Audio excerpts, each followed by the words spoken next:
There are two small organs sitting near the back of your abdomen, each roughly the size of a fist, that are filtering your entire blood supply every single day. Not once, not twice.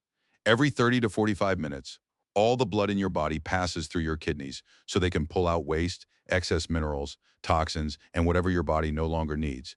By the end of a single day, your kidneys have filtered somewhere between 150 and 200 liters of blood. That number should stop you for a moment, because those same organs are working that hard inside a body that is often dehydrated, overfed with processed food, stressed, sleep deprived, and receiving very little intentional support. What most people do not know is that some of the most effective support for kidney function comes from something as accessible and inexpensive as a cup of tea. Not a pharmaceutical, not an expensive supplement. A plant-based beverage that people in dozens of cultures around the world have been consuming for centuries, often without understanding exactly why it was helping them feel better. This video covers three specific teas, each one supporting kidney health through a distinct biological mechanism. One works primarily through the cardiovascular system, one works at the cellular level, one works through the nervous system and the body's stress and recovery cycle. Together, they address kidney health from three entirely different angles, and at least one of them is likely already somewhere in your kitchen right now. Before we get into the teas themselves, one important point. Nothing in this video is a substitute for medical care.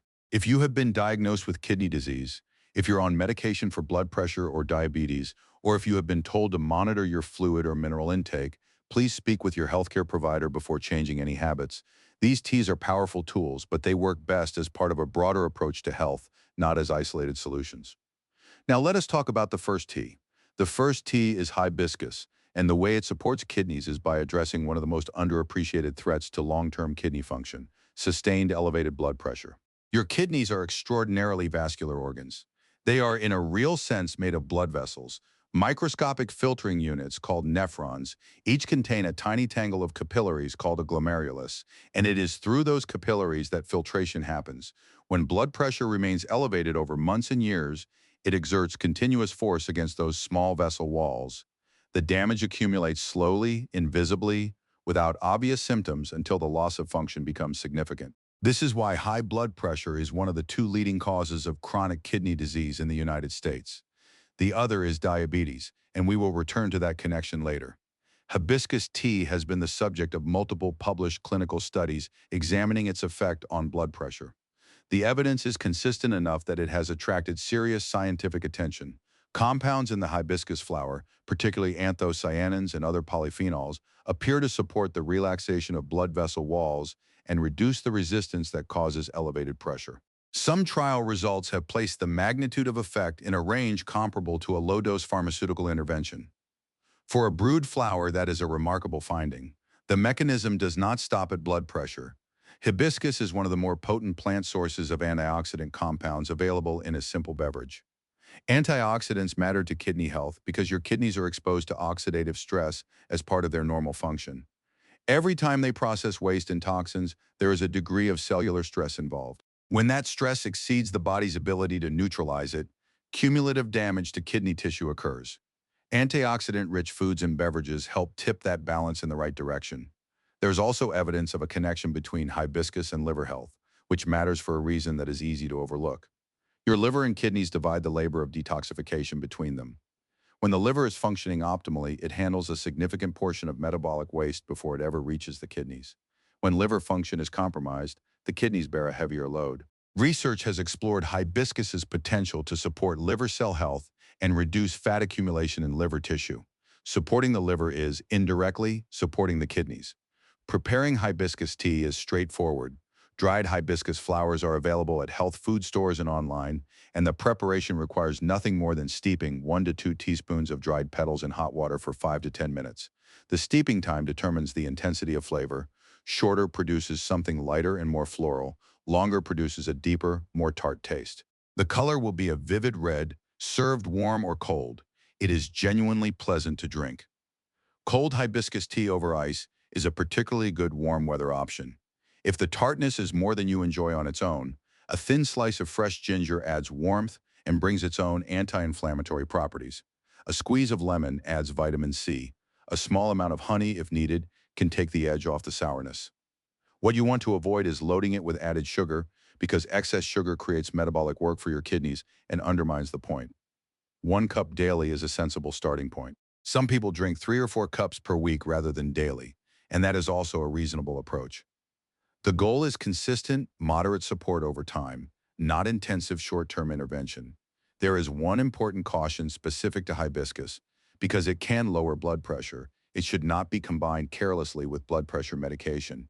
If you're already taking antihypertensives, adding daily hibiscus without medical guidance could push your pressure lower than is appropriate. This is a conversation worth having with your doctor before making hibiscus a regular habit. The second T approaches kidney health from a fundamentally different direction, where hibiscus works primarily through blood pressure and vascular health. This next T operates at the level of individual cells. The second T is green tea, and its primary contribution to kidney health is cellular protection. Green tea contains a class of polyphenol compounds called catechins with epigallocatechin gallate, commonly referred to as EGCG, being the most studied.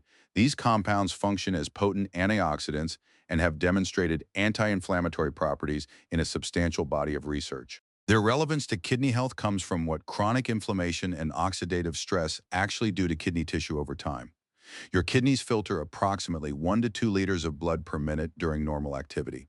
The cells responsible for that filtration are under constant metabolic demand.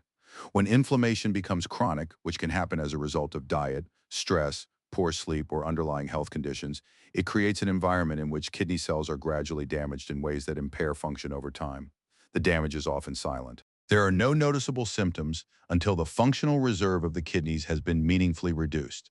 Green tea's catechins appear to help protect kidney cells from that kind of damage by neutralizing reactive oxygen species, reducing inflammatory signaling, and potentially supporting healthy gene expression in kidney tissue.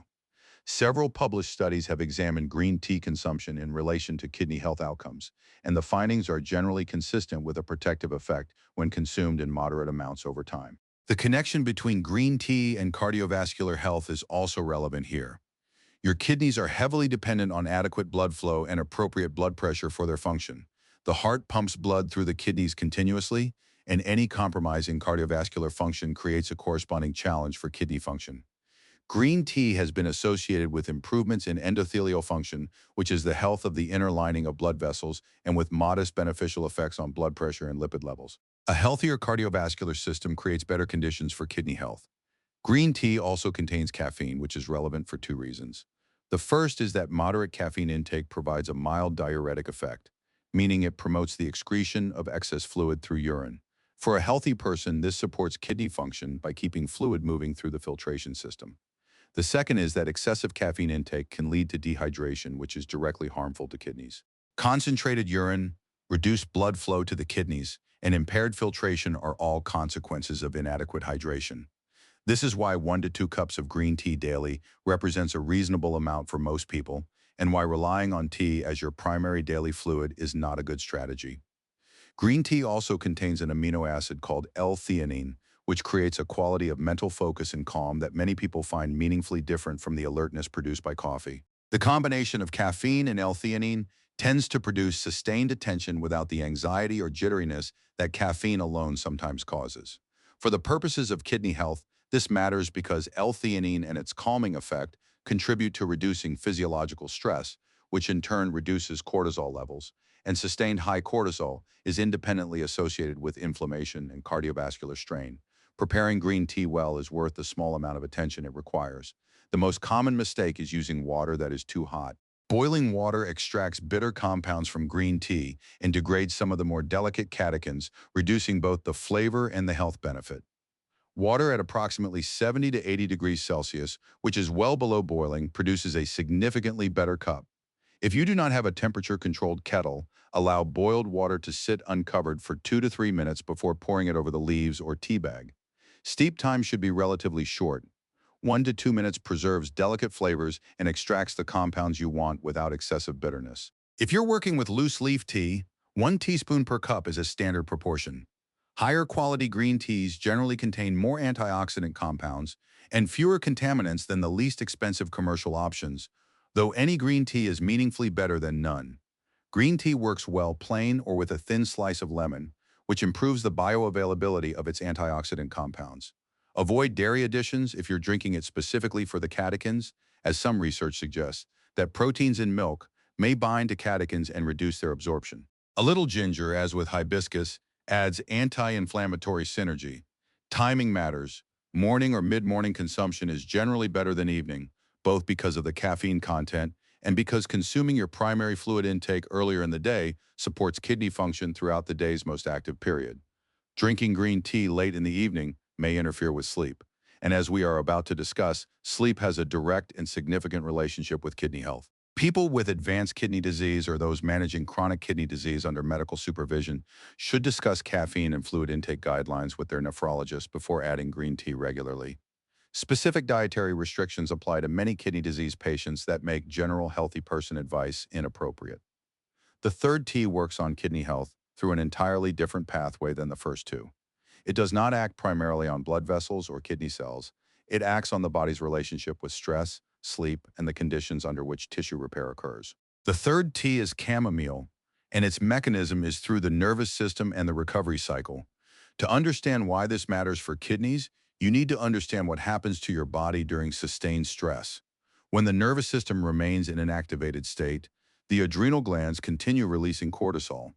Cortisol in short bursts is appropriate and necessary. Cortisol as a chronic background condition is damaging. It elevates blood pressure, disrupts blood sugar regulation, promotes systemic inflammation, and impairs the immune system's ability to manage cellular repair. All of those downstream effects create an environment that is harder for kidneys to function in and harder for damaged kidney tissue to recover from. Sleep is when the body shifts from active metabolic operation to maintenance and repair. Growth hormone release, immune system consolidation, and the reduction of systemic inflammation all occur primarily during deep sleep. Chronic sleep disruption is associated with elevated inflammatory markers, increased cardiovascular risk, and impaired glucose metabolism. All of these are conditions that contribute to kidney stress over time. People who consistently sleep poorly do not just feel tired. They carry a different and more burdensome physiological state into every waking hour. Chamomile contains compounds, particularly apigenin, that bind to receptors in the nervous system associated with the regulation of anxiety and sleep. The effect is genuinely calming without being sedative in a pharmaceutical sense. It does not knock you out. It creates conditions in which the transition to sleep becomes easier and the quality of sleep tends to improve. Research specifically examining chamomile and sleep quality has found meaningful improvements in sleep onset and subjective sleep quality in both healthy adults and older adults with insomnia. The anti-inflammatory properties of chamomile add another dimension to its relevance for kidney health. Chronic low-grade inflammation is a common denominator across most of the conditions that lead to kidney damage over time, including metabolic syndrome, diabetes, obesity, and cardiovascular disease. Chamomile has shown the ability to reduce markers of oxidative stress and modulate inflammatory signaling in research settings. This is not the acute, dramatic anti-inflammation of a pharmaceutical treatment.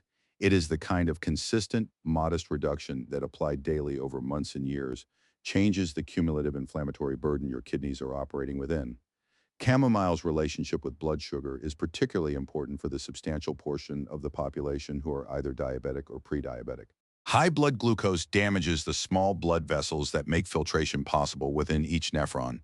Over time, this leads to diabetic nephropathy, one of the leading causes of kidney failure in developed countries. Chamomile has demonstrated modest blood sugar modulating effects in several studies. It is not a treatment for diabetes and should not be used as one, but as part of a broader dietary approach that includes better food choices, regular movement, and medical management where appropriate. It may offer a gentle additional contribution. Making chamomile tea well is simple. Use dried chamomile flowers, which are available from most health food stores, or a good quality chamomile tea bag. Steep in water that is hot but not quite boiling for 5 to 10 minutes. A longer steep produces a stronger, more sedating effect. Drink it warm without sugar, ideally 30 to 60 minutes before going to bed. Combining chamomile with a small amount of fresh ginger can add digestive support and a mild additional anti-inflammatory effect. A pinch of cinnamon contributes to blood sugar balance and adds a pleasant warmth to the flavor. Both of these additions are consistent with chamomile's nighttime role in supporting recovery and metabolic regulation. The most effective approach to chamomile is to build it into a consistent evening routine rather than using it occasionally. The benefits of reduced stress, better sleep, and lower chronic inflammation accumulate over time. 1 week of chamomile tea before bed will not dramatically change your kidney health. 6 months of genuinely improved sleep and meaningfully reduced chronic inflammation will. One caution worth noting: individuals with known allergies to plants in the Asteraceae family, which includes ragweed, chrysanthemums, and daisies, may experience reactions to chamomile. If you're in this group, start with a small amount and monitor your response before making it a daily habit. Now let us look at how these three teas work together, because the combination is more than the sum of its parts. Hibiscus works during the day, supporting healthy blood pressure and providing antioxidant protection throughout the body's active hours. It gives the cardiovascular system a gentler operating condition, which means the kidneys receive better blood flow and face less mechanical stress on their filtration vessels. Green tea, taken in the morning or midday, provides cellular protection through its catechin content and supports the anti-inflammatory environment that kidney cells need to function without accumulating damage. It also provides cardiovascular benefit through a different mechanism than hibiscus, complementing rather than duplicating its effects. Chamomile works in the evening, creating the conditions for restorative sleep and nervous system recovery. This is the time when the body addresses the cellular maintenance and inflammation reduction that did not happen during the day's active hours. Better sleep means lower cortisol the following day, which means lower blood pressure, better blood sugar regulation, and a reduced inflammatory burden for kidneys to operate within. The three T's address kidney health at three different points in the daily cycle: morning cardiovascular support, daytime cellular protection, and nightly recovery. None of them is a treatment for kidney disease. All three offer genuine, research-supported contributions to the conditions that allow kidneys to function optimally and to recover from the inevitable daily stress of their work. There are some practical habits that amplify the effectiveness of all three T's significantly.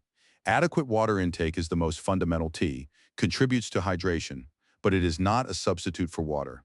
Kidneys need adequate fluid volume to dilute waste products and maintain appropriate urine output. Most adults benefit from 6 to 8 glasses of water daily, and more in hot climates or during physical activity. Reducing sodium intake directly reduces the filtration burden on kidneys.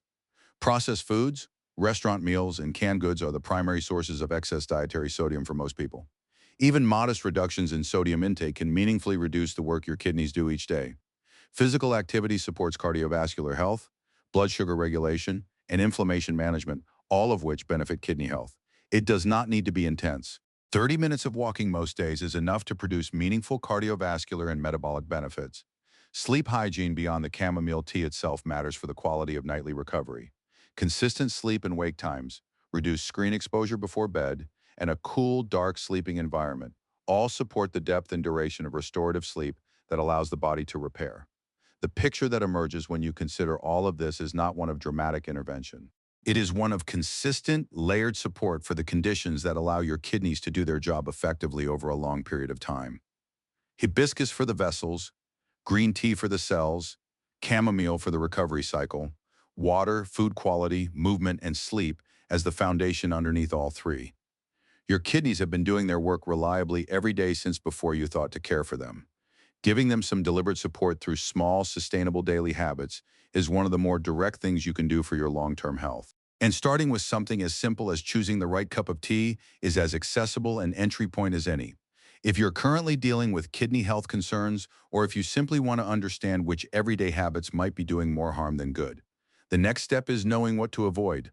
There are common beverages and foods that quietly stress your kidneys even when they seem harmless. And understanding those is just as important as knowing what supports kidney health. That is what the next video covers.